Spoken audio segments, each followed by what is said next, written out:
কবি মহিতলাল মজুমদারের লেখা পুষ্প জীবন। ফুল যবে ঝরে যায়, ভেবেছ কি মরে যায়? শেষ হয় চিরতরে তার রূপ সৌরভ। সে যে ফিরে ফিরে আসে বছরের সেই মাসে। দেখো নাকি সেই রং, সেই শোভা, সেই সব।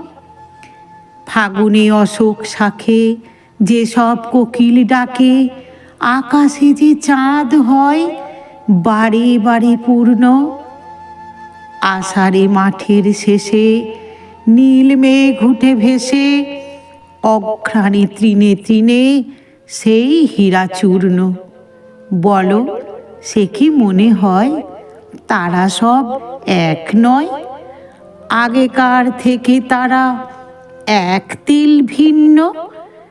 মরে তারা বাঁচে ফের, পাছে কেউ পায় টের। তাই কোথা নাহি রাখে মরণের চিহ্ন। ফুলেদেরও ঠিক তাই, তারা তো মরে না ভাই। যখন যেখানে ফোটে সেই নাম সেই ফুল। তারা যে আপন জন, ধরার বুকের ধন। মাটিতে জনম যার, অমর তাহার মূল। তারা যে শুধুই হাসে, ভালোবাসে কিনা বাসে।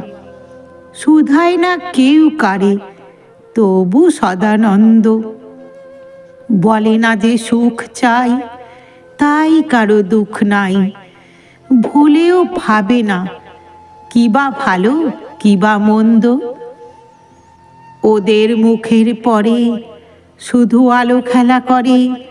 শিশিরে কাঁদে না ওরা, বাড়ে তার সৌরভ। একসাথে ফোটে ঝরে, ঝরে তবু নাহি মরে। ওরা যে সবাই এক, তাই হেন গৌরব।